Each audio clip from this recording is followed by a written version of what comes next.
जय नेपाल बालकहरू। सो सधैँको जस्तो आज म तपाईँहरूको लागि चाहिँ क्लास 10 को सी म्याथ लिएर उपस्थित भएको छु। सो अब धेरै चर्चा नगरौँ, अब पढाइ सुरु गरौँ ल। बोर्ड एक्जाम पनि आइसक्यो। सो क्लास 10 को एसई को म्याथ मार्क्स चाहिँ कति मार्क्सको सोध्छ तपाईँलाई थाहा छ? टोटल 75 मार्क्सको क्वेसन हुन्छ होइन। अब हुन सक्ला कहिलेकाहीँ अब डिफ्रेन्ट डिफ्रेन्ट हुन सक्ला, तर प्रायः सो अब अहिले चाहिँ जुन बोर्डमा चलिरहेछ त्यो 75 मार्क्स हो होइन। सो मैले अपडेटेड सिलेबससँगै तपाईँहरूको सबै कुराहरू एकदम राम्ररी बुझाउन जाँदैछु र आजैदेखि हामी कोर्स सुरु गरौँ ल। सो हामी फर्स्टमा बुझौँ। सो सेट भन्ने टपिकबाट सबभन्दा पहिला जुन क्वेसनहरू सोधिन्छ त्यो कति मार्क्सको सोधिन्छ र कति सोधिन्छ होइन। सो सेट भन्ने टपिकबाट 6 नम्बरको क्वेसन सोधिन्छ। त्यसै गरी अर्थमेटिक्सबाट 13 नम्बर, त्यसै गरी मेन्सुरेसनबाट 13 नम्बर, अल्जेब्राबाट 15 नम्बर, जियोमेट्रीबाट 30 नम्बर, स्ट्याटिस्टिक्सबाट 11 नम्बर र ट्रिग्नोमेट्रीबाट 4 नम्बर। यो टोटल गरेर 75 मार्क्सको क्वेसन सोधिन्छ एक्जाममा। ठिक छ। सो अब यो 75 आउट अफ 75 लिएर कसरी आउने होइन, कुन तरिकाले के गर्यो भने चाहिँ सर मेरो 75 आउट अफ 75 आउँछ। सो अब त्यसको बारेमा हामी चर्चा गर्न जाँदैछौँ र अब पढ्न जाँदैछौँ है। सो म फर्स्ट लेसनदेखि पढाउन जाँदैछु। सो यो फर्स्टमा टर्म बाई टर्म पढाउँदैछु। जे पढाउँदैछु त्यति तपाईँहरूले फोकस गरेर यदि पढ्नुभयो भने डेफिनेटली 75 मा 75 नै आउँछ। एक नम्बर पनि काटिँदैन, कतै पनि काटिँदैन है। सो अब हामी सुरु गर्छौँ है। सो सेट भन्ने टपिकबाट। सो नेक्स्ट अब हामी माथि जाँदैछौँ। So let's see set start गरौँ 6 नम्बरको। सो सेट भन्ने टपिक जुन छ हाम्रो कति नम्बरको आउँछ एक्जाममा? सो जहिले हाम्रो कति नम्बरको आइरहेको छ अहिलेसम्म? सो हाम्रो अहिलेसम्म मार्क्स यसको भनेको 6 मार्क्सको आइरहेको छ होइन। यसको मार्क्स कति आउँछ? 6। अब 6 मा 6 कसरी लिएर आउने? अब यहाँ ध्यान दिने त्यसपछि आउँछ। यो मैले पढाएको कुराहरू यदि तपाईँहरूले बुझ्न सक्नुभयो भने डेफिनेटली तपाईँको कसैले मार्क्स काट्दैन। ठिक छ। जेनरली म तपाईँलाई सर्ट ट्रिक दिन्छु र ट्रिक र एकदम सजिलो तरिका पनि बताउँछु ल। अब लेट्स स्टार्ट है। सो फर्स्टमा हामी सेटको अब गरौँ। So okay. सो म एउटा पहिला तपाईँहरूलाई कन्सेप्ट बताउँछु है। कन्सेप्ट। सो पहिला कन्सेप्ट पढौँ। सो जस्तै कि मैले अब के गर्छु, दुईटा गोलो गोलो रोटी बनाउँछु। गोलो गोलो रोटी के हो यो? दुईटा गोलो गोलो रोटी, यो सेट हो। ठिक छ।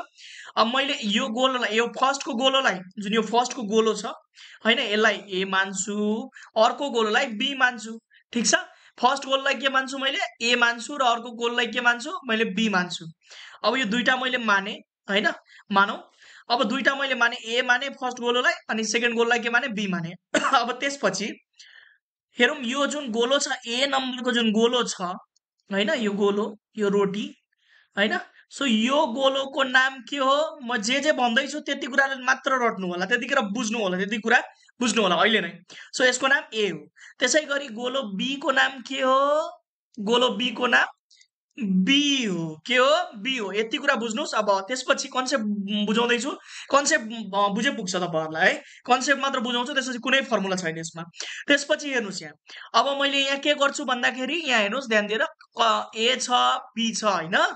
अब यहाँ हेर्नुहोस्, अब मैले के गर्छु भन्दाखेरि यो जुन गोलो छ, यो गोलोमाथि अर्को गोलो हाल्दाखेरि यो बिचमा जुन यो शिवको टीका परेको ठाउँ छ नि, यस्तो बन्छ कि बन्दैन? हो, यो ठाउँलाई हामीले भन्छौँ के? एएनबी भन्छौँ। के भन्छौँ? एएनबी भन्छौँ, शिवको टीकालाई होइन। अब त्यसै गरी अब यहाँ हेरौँ त, शिवको टीकालाई यदि मैले गोलोबाट निकालिदियो भने के भन्छ? चन्द्रमा, आदि चन्द्रमा बन्छ होइन। त्यो चन्द्रमाको नाम के हो? ओन्ली ए भन्छ यसलाई है। त्यसै गरी उतापट्टि पनि एउटा सानो चन्द्रमा बन्छ, त्यसको नाम के हो? Only B. के भन्छ यसलाई? Only B. ठिक छ, याद राख्नु। ओन्ली बी यसरी लेखिन्छ, ओन्ली ए यसरी लेखिन्छ। अब म तपाईँहरूलाई रिप्रेजेन्टेसन बताउँछु। ठिक छ, रिप्रेजेन्टेसन बताउँछु। यो स्टेपलाई चाहिँ याद गर्नु होला, याद पनि गर्नु पर्दैन, याद भइहाल्छ यतै। सो सबभन्दा पहिला यन यु भनेर याद गर्नु। यो यन यु भनेको सबभन्दा प्रमुखमा क्वेसनको सबभन्दा स्टार्टिङमै दिएको हुन्छ जहिले। ठिक छ। अब अन द सर्वे अफ, कहिलेकाहीँ क्वेसनमा सोधिरहेको हुन्छ, on the SURB survey of 500 people होइन। अब पिपुल जे सुरुमा जे डेटा दिएको हुन्छ त्यो हाम्रो के हुन्छ? त्यो हाम्रो जहिले यन्यु हुन्छ है। हाम्रो जुन दिएको डेटा के हुन्छ? यन्यु हुन्छ। त्यसै गरी ओन्ली ए, जब जब क्वेसनमा ओन्ली दिएको हुन्छ, ओन्ली जब जब वर्ड हेर्ने त्यतिखेर बुझ्ने कि यो दिएको छ ओन्ली ए अथवा ओन्ली बी। ठिक छ। जब जब क्वेसनमा दिएको बेला मात्र बुझ्ने है। अन्ली भन्ने कुरा यो टर्मिनोलोजी हेर्ने क्वेसनमा अन्ली। नेपाली मिडियमहरूलाई चाहिँ म अर्को भिडियोमा पढाउँछु, तर नेपालीमा पनि भनिदिन्छु अहिले, मात्र भनेर क्वेसनमा लेखेको हुन्छ। ठिक छ, अन्ली। ठिक छ, जहिले झुक्किने होइन, जहिले अन्ली यस्तो खालको टर्मिनोलोजी हेर्दाखेरि होइन, जहिले बुझ्ने कि अन्ली जब लेखियो त्यतिखेर बुझ्ने कि यो आदित्य चन्द्रमा दिएको छ होइन। सो अब त्यसै गरी नेक्स्ट स्टेप, अब त्यसपछि हाम्रो बिचको भाग एएनबी। एएनबीलाई ध्यान दिनुपर्ने कुरा, एएनबी भनेको बोथ भनेर क्वेसनमा आउँछ, तर बोथ भनेर क्वेसनमा दिएको हुन्छ, तर पोजिटिभ सेन्समा आउनु पर्यो, नेगेटिभ सेन्स हुनु भएन होइन। पोजिटिभ कुरा आउनु पर्यो, जस्तै कि both like, both LIKE like होइन, बोथ इट अथवा both like to it, both like to go. जब जब बोथ आउँछ त्यतिखेर बुझ्ने कि के दिएको हुन्छ, यो शिवको टीका दिएको हुन्छ। त्यतिखेर बुझ्ने, जब जब बोथ दिएको छ त्यतिखेर के बुझ्ने कि मलाई यो शिवको टीका दिएको छ। ठिक छ, बिचको पार्ट भनेर बुझ्ने। त्यसै गरी जब जब यो बोथ दिएको हुन्छ, नेपालीमा क्वेसन पढ्दाखेरि दुबई भनेर दिएको हुन्छ है, कतार मलेसिया नबुझ्ने, दुबई दुबई भनेर क्वेसन दिएको हुन्छ, तर सकारात्मक कुरा हुनु पर्यो, पोजिटिभ कुरा हुनु पर्यो, नेगेटिभ हुने बित्तिकै भएन। ठिक छ, सो नेक्स्ट हामी जाउँ। त्यसै गरी अब एयुबी भनेको के हो? एयुबी भनेको जस्तै कि यो डल जुन गोलो बनाउँदैछु, सेट बनाउँदैछु मैले, एउटा दुईटा रोटी बनाएँ। अब यो रोटी, यो ए, यो बी र अब हेरौँ, यो प्लस यो तिनटै भन्नुको मिनिङ यो तिनटै, यो पुरै गोलो प्लस यो शिवको टीका प्लस यताको चन्द्रमा, यो तिनटैलाई जोड्यो भने यो बन्छ। ठिक छ, यो तिनटालाई जोड्यो भने चाहिँ यो बन्छ। सो यसको फर्मुला लेख्नु पर्दैन, केही म लेखाउँदिनँ। त्यसै गरी एउटा कुरा आउँछ एयुपी, टाउकोमा ढाका टोपी। अब यहाँ बुझ्नुपर्ने कुरा है, जब जब तिमीहरूले क्वेसनमा यो कहाँबाट ल्याउने सर, के हो यो होइन, सो यस्तो यसको यो कहाँबाट ल्याउने, कहाँ हुन्छ, सो यो बाहिर हुन्छ। ठिक छ, बाहिर हुन्छ, यो बाहिर ठाउँ ठाउँमा हुन्छ, जहाँ पनि हुनसक्छ। अब क्वेसनमा के दिएको हुन्छ, क्वेसनमा बोथ नै दिएको हुन्छ, झुक्किँदैन। बोथ भनेको हाम्रो एएनबी पनि हो, तर यो बेलामा नेगेटिभमा कुरा गरेको हुन्छ, जस्तै कि डोन्ट लाइक, डोन्ट युज होइन, डोन्ट अब भनौँ न एक प्रकारले नट भनेर नेगेटिभ नकारात्मक कुरा गरेको हुन्छ। बोथ त दिएको हुन्छ, सधैँ याद गर्नु, बोथसँग नेगेटिभ आयो भने यो ढाका टोपी। अब यो ढाका टोपीवालाको फर्मुला याद गर्नुपर्छ होइन, अलिकति इम्पोर्टेन्ट छ एउटा फर्मुला ढाका टोपीको। सो म यो फर्मुला लेखाइदिन्छु, ए युबी। अब यसको मिनिङ के हो, यन यु माइनस यन ए युबी, यति याद गर्नुपर्ने हो। त्यसपछि सेटको 6 मार्क्सको क्वेसन तपाईँहरूको पकेटमा हाल्ने जिम्मेवारी मेरो। ठिक छ, सो यो कुरा यतिसम्म तपाईँहरूले याद गर्नु पर्यो, योभन्दा बेसी केही जान्नु पर्दैन सेटमा। यदि कुनै कुरा छिरेको छ दिमागमा योभन्दा बेसी भने दिमागबाट निकाल्दा हुन्छ होइन। ठिक छ, अब योभन्दा बेसी केही जान्नै पर्दैन, मैले बताइरहेको छु नि, ग्यारेन्टी दिँदैछु।